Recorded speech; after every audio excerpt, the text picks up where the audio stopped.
Hello friends, வணக்கம். Welcome back to my channel. நீங்கள் இது வரைக்கும் நம்ம சேனலை சப்ஸ்கிரைப் பண்ணாமல் பார்த்துட்டு இருந்தீங்க அப்படின்னா சப்ஸ்கிரைப் பண்ணிவிட்டு பாருங்கள். கூடவே பக்கத்தில் இருக்கிற பெல் பட்டனையும் ப்ரெஸ் பண்ணிக்கோங்க. இப்போ வாங்க நம்ம கதைக்குள்ளே போகலாம். பஞ்சமி தினத்தின் மறுநாள் காலை விடிந்திருந்தது. முன்தினம் எதுவும் நடக்காதது போல் நிதிலனும் அவனது அம்மாவும் வேலைக்கு வந்திருந்தனர். அங்கு ஆளுயரத்திற்கு வளர்ந்திருந்த கதிர்கள் நிதிலனை அங்கு வரவேண்டாம் என்பது போல காற்றில் இங்கும் அங்குமாய் ஆடி ஏனோ சைகையால் அவனுக்கு உணர்த்தி கொண்டிருந்தது. இதை கவனிக்க தவறிய நிதிலன் நிலத்தில் இறங்கினான். பஞ்சமி வீட்டின் கதையை எப்படியாவது இன்று வீடு திரும்புவதற்குள் யாரிடமாவது கேட்டு தெரிந்து கொள்ள வேண்டும் என குறியாய் இருந்தான் நிதிலன். அது மட்டுமே அவனது மனதில் ஓடிக்கொண்டிருந்தது. அன்று அறுவடையின் கடைசி தினம். அன்றுதான் அவர்களது சம்பள நாளும். சம்பளம் சம்பா பிளஸ் அலம் என்பது அவர்களது வேலையை பொறுத்து நெல் மற்றும் இதர பயிர் வகைகள் படிக்கணக்கில் வழங்கப்பட்டு வந்தது. இதை வைத்துதான் அவர்களது வாழ்க்கை ஓடிக்கொண்டிருந்தது. கடைசி நாள் என்பதால் வேலை சீக்கிரம் முடிந்தும் போனது. குதிரை வண்டியின் சத்தம் கேட்டது. அதிலிருந்து வந்திறங்கினார் ஜமீன் சொக்கன். எப்பொழுதும் சம்பளப்படி ஜமீன் குடும்பத்தினாரின் கையால் வழங்குவதே வழக்கம். இம்முறை சொக்கனே வந்திருந்தார். ஜமீனை கண்டதும் ரத்தம் சூடேறியது நிதிலனுக்கு. பழைய நினைவுகள் அவன் கண் முன்னே வந்து போனது. ஒவ்வொரு குடும்பமாய் சம்பளப்படியை வந்து வாங்க ஆரம்பித்தனர். நண்பன் தயாளன் முறை வந்தது. ஐயா, இவனோட அப்பா இந்த வாரம் முழுக்க வேலைக்கு வரல, இவன் மட்டும்தான் வந்திருக்கான் என்றார் நில மேற்பார்வையாளர். ஏலே, உங்க அப்பன் வந்து இங்கே 2 நாள் வேலை பார்த்துட்டு உன் சம்பளத்தை சேர்த்து வாங்கிக்க சொல்லு. இப்போ நீ கிளம்பு என்றார் ஜமீன். ஐயா, அவருக்கு சுத்தமாக உடம்புக்கு முடியல. இந்த சம்பளப்படியை வாங்கிட்டு போய் தான் அவருக்கு கூழோ கஞ்சியோ ஊற்றணும். இதையும் நிறுத்திட்டா எப்படிங்க ஐயா கெஞ்சினான் தயாளன். பலாரென அறை விழுந்தது தயாளனுக்கு. சொக்கனின் கைரேகைகள் அவனது கன்னத்தில் தெரியும் அளவு இருந்தது. ஏலே, நான் இங்க சத்திரமாலை நடத்துறேன். உங்க அப்பன் இன்னும் சாகலைல, உயிரோட தானே இருக்கான். வந்து அவனை வேலை பார்த்துட்டு வாங்கிக்க சொல்லு. இப்போ ஒழுங்கா போயிடு என்றான் சொக்கன். தயாளன் அழுது கொண்டே சிறிது தூரம் சென்று தள்ளி நின்றான். நிதிலன் முறை வந்தது. அவனது தாய் சம்பளப்படியை வாங்கி கொண்டாள். அதில் ஒன்றை எடுத்துக்கொண்டு தயாளனை நோக்கி சென்றான் நிதிலன். தயாளன் வைத்திருந்த பையில் தன்னுடைய சம்பளப்படியில் ஒரு பாதியை கொட்டினான். தயாளன் மகிழ்ந்தான். இதை கவனித்த சொக்கனுக்கு கோபம் தலைக்கேறியது. ஏலே, அவனுக்கு படி அளக்கிற அளவுக்கு நீ பெரிய ஆளாயிட்டல கத்தினான் சொக்கன். நிதிலன் சொக்கனின் வார்த்தைகளை பொருட்படுத்தவே இல்லை. சொக்கன் கண்ணசைக்க சொக்கனின் அடியாட்களில் ஒருவன் திமிரி கொண்டு வேகமாய் சென்று நிதிலனை அடிப்பதற்கு கையை ஓங்க அதை தனது இடது கையால் தடுத்த நிதிலன் தன்னுடைய முழு பலத்தையும் திரட்டி வலது கையால் அவனது முகத்தில் பலமாய் தாக்கினான். மீண்டும் ஒருமுறை தாக்கினான். விழுந்த அடியில் நிலை குலைந்தான் வந்தவன். அவனது தலையை பிடித்து பின்னோக்கி இழுத்து வேகமாய் தூக்கி எறிந்தான். போய் சொக்கனின் கால்களில் வீழ்ந்தான் வந்தவன். அடி விழுந்த வேகத்தில் நிலத்தில் சாய்ந்தவன் கடைசி வரை எழுந்திருக்கவே இல்லை. கண்ணிமைக்கும் நேரத்தில் நடந்த சம்பவங்கள் அந்த சூரியனை விட 2 மடங்கு சுட்டெரித்தது. வீரனாய் நின்றான் நிதிலன். அங்கு இருந்த அனைவரும் வாயடித்து போயினர். ஏலே, என் நாள் மேல கை வைக்கிற? உனக்கு அந்த அளவுக்கு தைரியம் வந்துருச்சுல? ஆமா, தைரியம்தான்.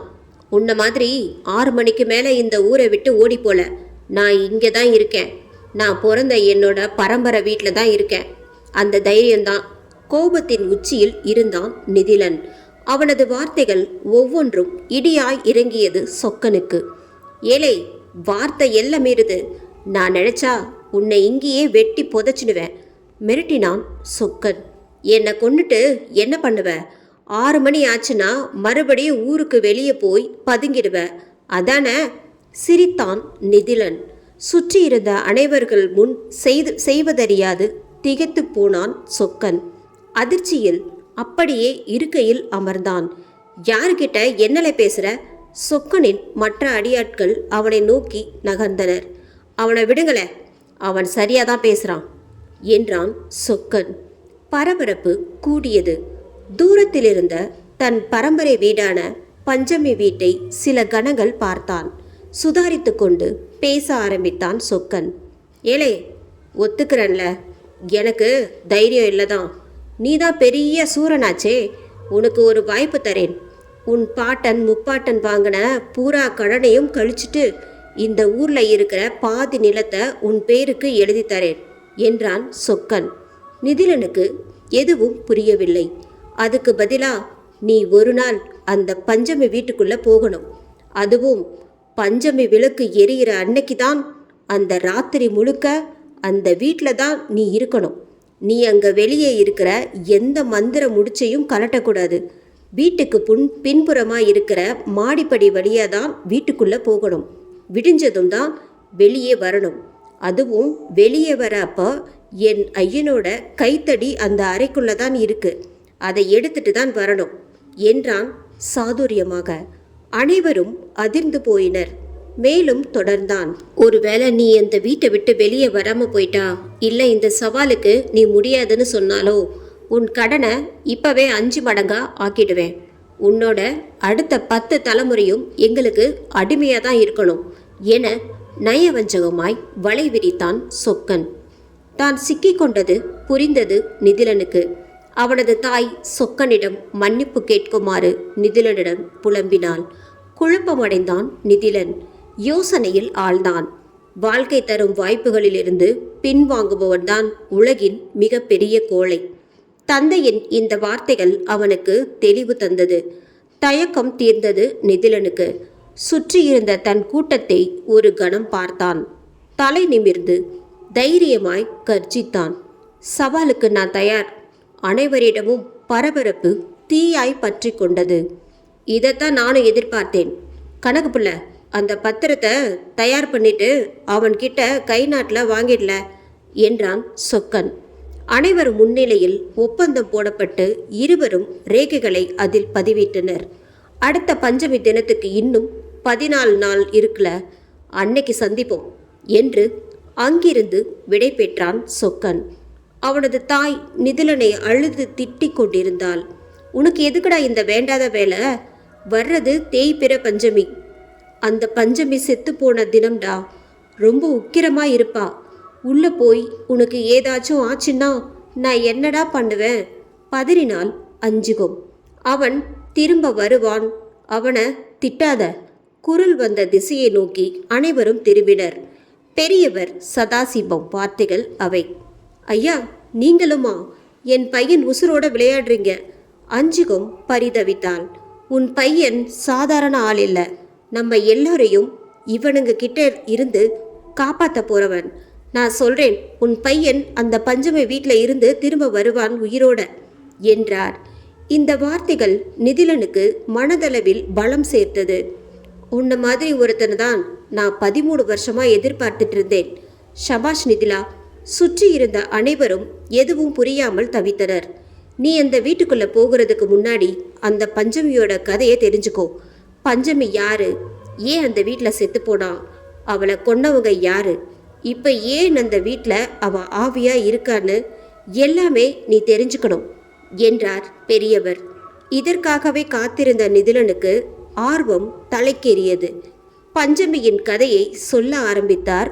30 ஆண்டுகளுக்கு முன் பல தரப்பட்ட மக்களும் வாழ்ந்து வந்த ஊர் நாகலாபுரம்.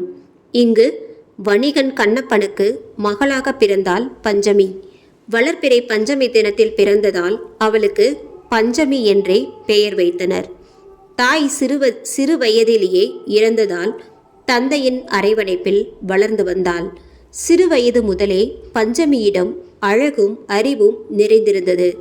சிறுவயதில் நாட்டியம் கற்றுக்கொண்டு அரங்கேற்றமும் செய்தாள்.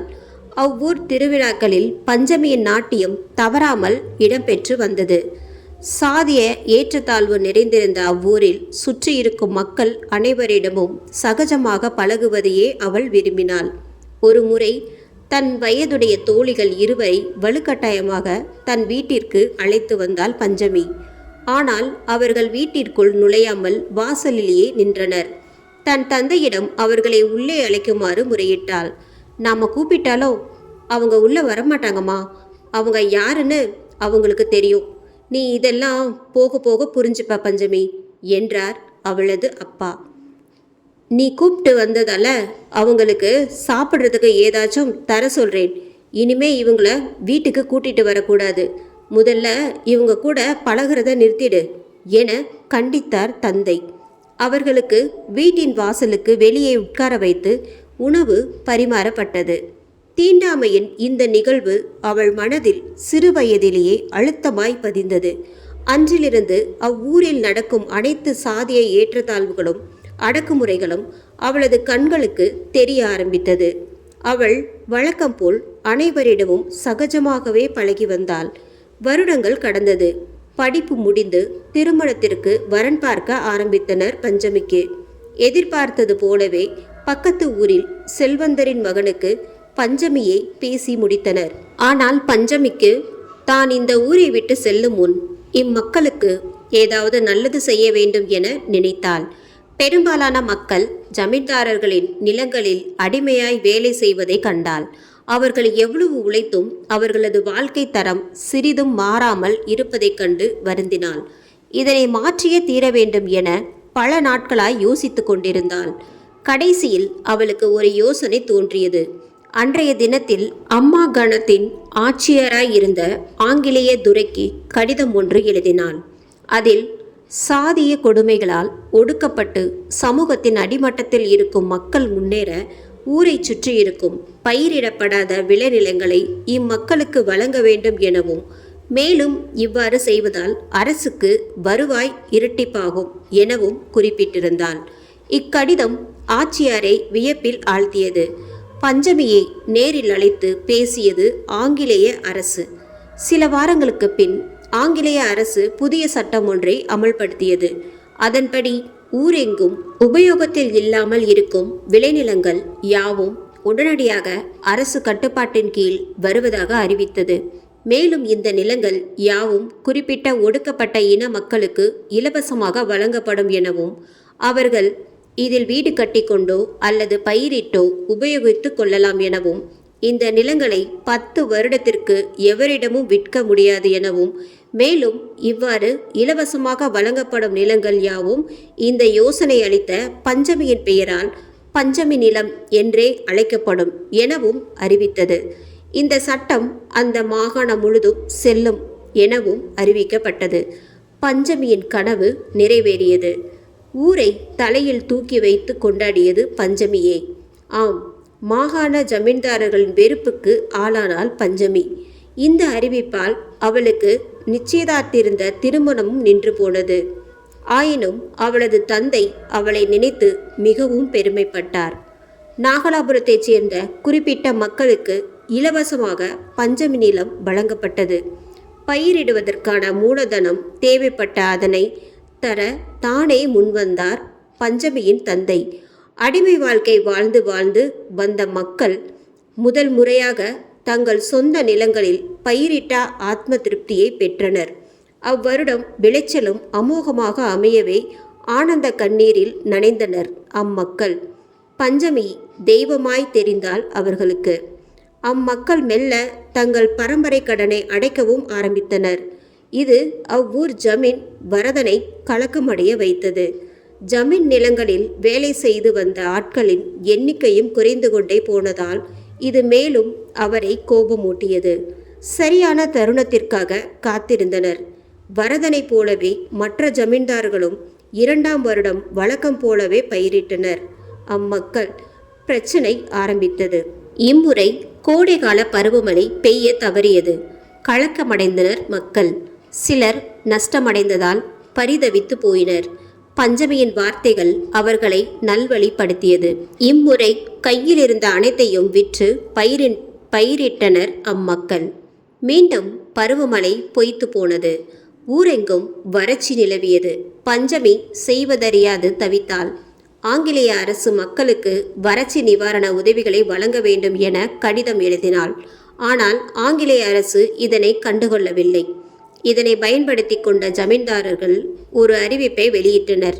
அதன்படி இலவசமாய் கிடைத்த பஞ்சமி நிலங்களை தங்களிடம் ஒப்படைப்பவர்களுக்கு அவர்கள் வாங்கிய கடனில் குறிப்பிட்ட பகுதி கழிக்கப்படும் என்றும், மேலும் தங்களது நிலங்களில் வேலை பார்ப்பவர்களுக்கு ஒரு வேளை உணவு வழங்கப்படும் எனவும் அறிவித்தனர். இந்த அறிவிப்பு மக்களை பெரிதும் ஈர்த்தது. பலரும் ஜமீன்தாரர்களிடம் தங்களது நிலத்தை ஒப்படைத்து சரணடைந்தனர். பஞ்சமி எவ்வளவோ கெஞ்சி பார்த்தும் இம்முறை பலனில்லாமல் போனது. பஞ்சமி நிலங்களை விற்க கூடாது என்று சட்டம் அவளுக்கு நினைவுக்கு வந்தது. ஆதாரங்களை திரட்டி அரசுக்கு கடிதம் எழுதி வைத்திருந்தாள். அச்சமயம் திடீரென பஞ்சமியின் தந்தை காணாமல் போனார். ஊரெங்கும் தேடியும் கிடைக்காததால் பதறிப்போனாள் பஞ்சமி. ஜமீன் வரதனிடம் இருந்து பஞ்சமிக்கு இரகசிய அழைப்பு வந்தது.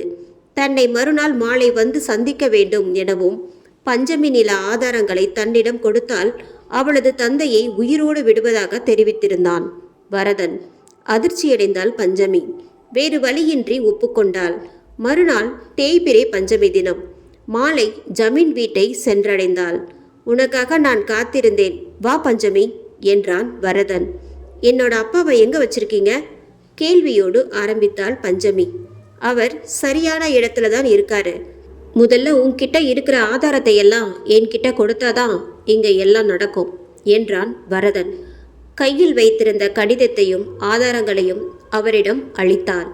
வாங்கியதை பார்த்துவிட்டு, இவ்வளோதானே, எல்லாம் முடிஞ்சுது, இப்போ அனைத்தையும் கிழித்து சுக்குநராக வீசினான். தன் ஆட்களில் ஒருவனை அழைத்து பஞ்சமியின் தந்தையை அழைத்து வருமாறு கட்டளையிட்டான். பஞ்சமிக்கு உணவு கொண்டு வருமாறு இன்னொருவனை பணித்தான். அவள் வேண்டாம் என்பது போல் கையசைக்க, எங்க வீட்டுக்கு வந்தா யாரையும் சாப்பிடாம அனுப்பியது இல்லை, நீ தாராளமா சாப்பிடலாம் என்றான் வரதன். தயங்கியபடியே சாப்பிட ஆரம்பித்தாள் பஞ்சமி. சில கணங்கள் அமைதியாய் சென்றது. பின் பேச ஆரம்பித்தான். உனக்கு எவ்வளோ தைரியம் இருந்தா இவனுங்களுக்கு உதவி பண்ணுவ? இவனுக்கு எத்தனை தலைமுறையா எங்களுக்கு அடிமையா இருக்கிறாங்கன்னு உனக்கு தெரியுமா? இன்னமும் எத்தனை தலைமுறை எடுத்தாலும் எங்க காலுக்கு கீழே தான் இவனுங்க கடக்கணும். இதுதான் இவங்களோட தலைவிதி. உன்ன மாதிரி எத்தனை பேர் வந்தாலும் இங்க எதுவும் எங்களை தாண்டி நடக்காது என சத்தமாய் பேசிக்கொண்டே திடீரென எழுந்து கையில் இருந்த கைத்தடியால் ஓங்கி பஞ்சமியின் முகத்தில் அடித்தான் வரதன். தூர போய் விழுந்தாள். அவளது சிவத்த முகத்தில் இருந்து ரத்தம் வெளியேறி கொண்டிருந்தது. உன்னோட அப்பனை நேத்தே வெட்டி கொன்னுட்டு என் வீட்டு பின்னாடி இருக்கிற தோட்டத்தில் புதைச்சிட்டேன். இன்னைக்கு உன்னோட முறை என்றான் வரதன். இந்த வார்த்தைகளை கேட்டதும் பஞ்சமியின் கண்களில் இருந்து கண்ணீர் வழிந்தோடியது. இந்த பாவம் உங்களை சும்மா விடாது, உங்க வம்சத்தை கடைசி வரைக்கும் இந்த பாவம் துரத்தும் என திணறி திணறி பேசினாள். உணவில் விஷமும் கலந்திருந்ததால் அவளால் மேற்கொண்டு பேசவும் முடியாமல் தவித்தாள். சத்தமாய் சிரித்தான் வரதன். பாவமா? இங்க பல வருஷமா நாங்க இதைத்தான் செஞ்சிட்டு இருக்கோம். நாங்க நல்லா தானே இருக்கோம். கடவுள் எங்களை நல்லா தானே வச்சிருக்காரு. அப்படியே பார்த்தாலும் பாவம் பண்ணது அவனுங்க தான் என ஆங்காரத்துடன் கூறினான் வரதன். உங்களை சும்மா விட மாட்டேன், இதுக்கு கண்டிப்பா நீங்க பதில் சொல்லியே தீரணும் என சொல்லிக்கொண்டே மூர்ச்சையானாள் பஞ்சமி. அவளது உயிர் உடலை விட்டு பிரிந்தது. இந்த பஞ்சமியோட பொணத்தை கொண்டு போய் தூரத்தில் இருக்கிற கிணத்து பக்கத்தில் புதைச்சிடுங்க என கட்டளையிட்டான் வரதன். அவனது கட்டளைப்படி பஞ்சமியின் உடல் கிணற்றின் அருகே புதைக்கப்பட்டது. பஞ்சமியின் இறப்பு நாகலாபுரம் மக்களை மிக பெரும் துயரத்தில் ஆழ்த்தியது. அவர்களால் வருத்தப்படுவதை தவிர வேறு எதுவும் செய்ய முடியாமல் போனது. பஞ்சமியின் இறந்த 5ஆம் நாள் மிக பெரிய வறட்சி ஏற்பட்டது. இதனால் ஜமீன்தாரர்களின் கை ஓங்கியது. வெறும் ஒரு கூடை கேழ்வரகும் சோளமும் தந்து நாகலாபுரத்தின் அனைத்து பஞ்சமி நிலத்தையும் கைப்பற்றினான் வரதன். ஒரு முறை நிலத்தை பார்வையிட சென்ற வரதன் பஞ்சமியை புதைத்த கிணற்றின் அருகே செல்லும்போது கால் தடுமாறி அதே கிணற்றில் விழுந்து உயிரிழந்தான். ஜமீன் குடும்பம் அதிர்ச்சியில் உறைந்து போனது. இதன் பிறகு நிலைமை மிகவும் மோசமடைந்தது. பஞ்சமி இறந்து 8ஆம் நாள் வறட்சி மிகப்பெரிய பஞ்சமாய் நாகலாபுரத்தில் உருவெடுத்தது. மக்கள் உணவு கிடைக்காமல் கொத்து கொத்தாய் இறக்க ஆரம்பித்தனர். பலரும் உணவுக்காக சண்டையிட்டு மடிந்தனர். தொற்று நோய்களும் பரவ ஆரம்பித்து நூற்றுக்கணக்கான மக்கள் இறந்தனர். ஊரெங்கும் பிணக்குவியலாய் தென்பட்டது. பஞ்சமியின் வார்த்தைகளை கேட்காததால் பஞ்சமியின் ஆவி நாகலாபுரத்தை பழி வாங்குவதாக மக்கள் நினைத்தனர். இதனால் நாகலாபுரத்தை விட்டு மக்கள் பெருமளவில் வெளியேறினர். கிட்டத்தட்ட 2/3 பங்கு மக்கள் நாகலாபுரத்தை விட்டு வெளியேறினர். ஜமீன் குடும்பத்திடம் கடன் பட்டிருந்தவர்கள் மட்டும் ஊரை விட்டு வெளியேற தடை விதிக்கப்பட்டது. நாகலாபுரத்தில் ஏற்பட்ட பஞ்சம் மற்ற பகுதிகளுக்கு பரவ ஆரம்பித்தது. நிலைமையை உணர்ந்த ஜமீன் குடும்பம் மாந்திரீகர்களின் உதவியை நாடியது.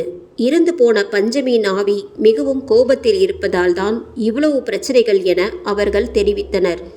இதனை சரி செய்ய பஞ்சமியின் உடலை மீண்டும் தோண்டி எடுக்க எரிக்க வேண்டும் எனவும், அந்த சாம்பலை அருகில் இருக்கும் ஆற்றில் கரைக்க வேண்டும் எனவும், சாம்பலை முழுமையாக கரைத்தால் மட்டுமே பஞ்சமியின் ஆவி அமைதியை அடையும் என தெரிவித்தனர். இந்த பொறுப்பு ஜமீன் குடும்பத்தில் வேலை பார்த்த 3 பேரிடமும் ஒப்படைக்கப்பட்டது. சொன்னபடியே அந்த கிணற்றின் அருகே இருந்த பஞ்சமியின் உடல் தோண்டி எடுக்கப்பட்டு எரியூட்டப்பட்டது. பஞ்சமியின் சாம்பலை 3 சிறிய பானைகளில் எடுத்துக்கொண்டு ஆற்றில் கரைக்காமல் நேராக அங்கிருந்து ஜமீன் வீட்டிற்கு கொண்டு சென்றனர். அம்மூவரும் பஞ்சமியின் இறப்பிற்கு பழி வாங்குவதற்காக காத்து கொண்டிருந்தவர்கள். நேராக ஜமீன் வீட்டிற்குள் நுழைந்த அவர்கள் ஆளுக்கொரு புறமாய் சென்று பஞ்சமியின் சாம்பலை வீடு முழுவதும் தூவ ஆரம்பித்தனர். எங்க பஞ்சமியை கொன்னுட்டு எங்க நிலத்தையும் பிடுங்கிட்டு நீங்க மட்டும் எப்படிடா சந்தோஷமா இருக்கலாம்? இனி உங்களை பஞ்சமியே பார்த்துப்பா என ஒருவன் சத்தமிட்டு கொண்டே வீட்டின் அனைத்து பகுதிகளிலும் தூவி கொண்டிருந்தான். வரதனின் மனைவி சத்தம் எழுப்ப சுற்றி இருந்த பணியாட்கள் வருவதற்குள் அம்மூவரும் வீட்டிலிருந்து தலைமறைவாகினர். ஜமீன் குடும்பம் உயிரை கையில் பிடித்து கொண்டு இரவோடு இரவாக நாகலாபுரத்தை விட்டு வெளியேறியது. மறுதினம் அந்த 3வரையும் தேடி கண்டுபிடித்து கொன்று குவித்தனர் ஜமீன் ஆட்கள். மீண்டும் மாந்திரீகர்களின் உதவியை நாடியது ஜமீன் குடும்பம். அந்த வீட்டை ஒரு கணம் பார்த்த அவர்கள் பஞ்சமியின் சாம்பல் அந்த வீட்டினுள் கலந்து விட்டதால் இனி எதுவும் செய்ய முடியாது என கூறி வீட்டை பூட்டினர். அந்த ஜமீன் வீட்டின் அனைத்து கதவுகளும் பூட்டப்பட்டு கதவுகளில் மந்திரித்த முடிச்சுகள் கொண்ட கயிறுகள் கட்டப்பட்டது. இதன் பின்புதான் அங்கு ஏற்பட்டிருந்த பஞ்சத்தின் தாக்கம் படிப்படியாக குறைய ஆரம்பித்து இயல்பு நிலை மெல்ல திரும்பியது. இருப்பினும் அன்றிலிருந்து சரியாக பஞ்சமி தினத்தில் முதல் முறையாக அந்த பூட்டிய வீட்டின் மேல்தள அறையில் இருக்கும் விளக்கு எரிய ஆரம்பித்தது. மக்களும் ஜமீன் குடும்பத்தினரும் பதறினர். விளக்குகள் சரியாய் பஞ்சமி தினங்களில் மாலை 6 மணிக்கு மேல் எரிய ஆரம்பித்தது. இதனால் ஜமீன் குடும்பத்தினரும் மாலை 6 மணிக்கு மேல் நாகலாபுரத்தில் தங்குவதில்லை. இதுதான் இந்த பஞ்சமி வீட்டோட கதை என்று சொல்லி முடித்தார் பெரியவர் சதாசிவம். நீ இப்போ அந்த வீட்டுக்குள்ள தான் போறேன்னு வரதனோட பையன் சொக்கன் கிட்ட சவால் விட்டிருக்க என்றார். நிதிலனை பயம் தொற்றிக்கொண்டது. பயப்படாத நிதிலா, அந்த பஞ்சமி நம்ம மக்களுக்கு நல்லது பண்ணணும் தான் நினைச்சா. ஆனா நமக்கு தான் அது சரியா புரியல என தொடர்ந்தார். அவனது அருகில் சென்று காதில் மெதுவாய் சொன்னார். அந்த வீட்டில் இன்னொரு ரகசியம் இருக்கு. அதுதான் உன்னை அங்கே காப்பாற்றும். என்னால் இப்போதைக்கு வேற எதுவும் சொல்ல முடியாது. நீ அந்த வீட்டுக்குள்ளே போக தயாராயிரு என்றார். நிதிலனின் புருவங்கள் உயர்ந்தது. நீ உயிரோட வெளியே வந்துட்டா அது நம்ம மக்களுக்கு பெரிய நம்பிக்கையை தரும். இனி எல்லாமே உன் கையில் தான் இருக்கு என முடித்தார் பெரியவர். வெற்றி எப்பவும் சுலபமாக வராது. நாம தான் அதை துரத்தி பிடிக்கணும். தந்தையின் இந்த வார்த்தைகள் அவன் மனதில் ஓடியது. தயாரானான் நிதிலன். எதிர்பார்த்தபடியே பஞ்சமி தினம் வந்தது. நிதிலன் பஞ்சமி வீட்டிற்குள் செல்லும் நாள் என்பதால் நாகலாபுரம் பரபரப்பில் இருந்தது. ஜமீன் சொக்கன் காலையிலேயே வந்திருந்தான். ஏலே, சொன்னது ஞாபகம் இருக்குல்ல? எந்த கயிறும் அங்கே கலட்டாமல் உள்ளே போய் என் ஐயாவோட கைத்தடியை எடுத்துக்கிட்டு நாளைக்கு காலையில் தான் நீ வெளியே வரணும். சாயந்தரம் விளக்கு எரிய ஆரம்பித்ததும் வீட்டுக்குள்ளே போகணும். தயாராயிரு என நிதிலனை எச்சரித்துவிட்டு அவ்வீட்டின் கொல்லைப்புறத்தில் இருக்கும் ஒரு அறையின் சாவியை நிதிலனின் கைகளில் கொடுத்துவிட்டு தன் நாட்களில் ஒருவனை கண்காணிப்புக்கு நியமித்து விட்டும் அங்கிருந்து வெளியேறினான் சொக்கன். நிதிலனின் அம்மா அழுது புலம்பிக் கொண்டிருந்தாள். நிதிலனுக்கு கோபம் தலைக்கேறியது. எவ்வளோ நாள் நாம் இன்னும் இங்கே அடிமை வாழ்க்கை வாழறது? இதுக்கு செத்தே போயிடலாம் என கத்தினான். அங்கிருந்த பெரியவர் சதாசிவம் காதுகளுக்கு இவை எட்ட அவர் தலையிட்டு அஞ்சுகத்தை சமாதானப்படுத்தினார். மாலை நெருங்கியது. இருள் நாகலாபுரத்தை சூழ்ந்தது. பஞ்சமி விளக்கின் வெளிச்சம் மெல்ல மெல்ல ஆரம்பித்தது. பிரகாசமாய் அவ்வூரை ஆட்கொள்ள ஆரம்பித்தது. அன்று பஞ்சமி இருந்த தேய்பிறை பஞ்சமி தினம் என்பதால் உச்சகட்ட பரபரப்பில் இருந்தது நாகலாபுரம். பெரியவர் நிதிலனின் கைகளில் ஒரு தூக்கு விளக்கை கொடுத்து, வெற்றியோடு திரும்பி வா நிதிலா. இந்த ஒரே ஒரு ராத்திரிய இன்னும் பல வருஷத்துக்கு இந்த உலகம் பேச போகுது. உனக்காக இந்த ஊரே காத்திட்ருக்கோம். விடிய போகிற நாள பொழுது நம்மளோட தான் இருக்கட்டும். புறப்படு நிதிலா என்றார். அந்த விளக்கை வாங்கி கொண்ட நிதிலன் பெரியவரிடமும் தன் தாயிடமும் ஆசி பெற்றுவிட்டு சுற்றியிருந்த ஊர் மக்களை பார்த்தான். ஜெயிச்சிட்டு வா நிதிலா என கூட்டத்தில் இருந்த அனைவரும் ஒன்று சேர கோஷமிட்டு அவனை தைரியப்படுத்தினர். அவர்களிடமிருந்து விடை பெற்றான் நிதிலன். அந்த குடிசை பகுதியிலிருந்து வெளியேறி மெல்ல பஞ்சமி வீட்டை நோக்கி நடக்க ஆரம்பித்தான். அவ்வூர் மக்களின் தலைவிதியை நிர்ணயிக்க கூடிய வாய்ப்பு தன்னிடம் வந்து சேரும் என கனவிலும் நினைக்கவில்லை நிதிலன். பஞ்சமி வீட்டிற்கு அருகே வந்தடைந்தான். இருளில் அந்த வீட்டின் பிரம்மாண்டமான தோற்றமும் அதன் மேல்தள அறையிலிருந்து வெளிவந்து கொண்டிருந்த விளக்கின் வெளிச்சமும் நிதிலனை மிரட்சியடைய செய்தது. அந்த வீட்டை நெருங்க நெருங்க அவனிடமிருந்த தைரியம் அவனை விட்டு தூரம் சென்று கொண்டே இருந்தது. வீட்டின் கொல்லைப்புறம் வழியாகத்தான் உள் நுழைய வேண்டும் என்பதால் வீட்டின் பின்புறத்தை சென்றடைந்தான். அங்கிருந்த தோட்டத்தில்தான் பஞ்சமியின் தந்தை புதைக்கப்பட்ட ஞாபகம் வந்ததால் அவனிடம் பதட்டம் அதிகரித்தது. வீட்டின் பின்புற மதில் சுவற்றில் ஏறி உள் குதித்தான் நிதிலன். 10 வருடத்திற்கு மேல் பூட்டப்பட்ட வீடு என்பதால் அருகிலிருந்த மரத்தின் இலை சருகுகள் அங்கு காய்ந்து நிறைந்திருந்தது. சப்தம் எழுப்பாமல் மெல்ல அதன் மேல் கால் வைத்து நடக்க ஆரம்பித்தான். பின்புற வாசல் கதவை வந்தடைந்தான் நிதிலன். அக்கதவில் கட்டப்பட்டிருந்த மந்திரித்த கயிறுகள் அவனை மேலும் பதட்டமடைய வைத்தது. தான் திறக்க வேண்டிய கதவை தேடினான். அங்கு வலதுபுற மூலையில் இருந்த கதவை வந்தடைந்தான். தன் கையில் இருந்த சாவியை எடுத்து அக்கதவினுள் மெதுவாய் செலுத்தி திருப்பினான். தாழ்பால் திறந்து கொண்டது. தான் பஞ்சமியிடம் சிக்கிக் கொள்ளக்கூடாது என்பதற்காக கையில் எரிந்து கொண்டிருந்த விளக்கை அணைத்தான் நிதிலன்.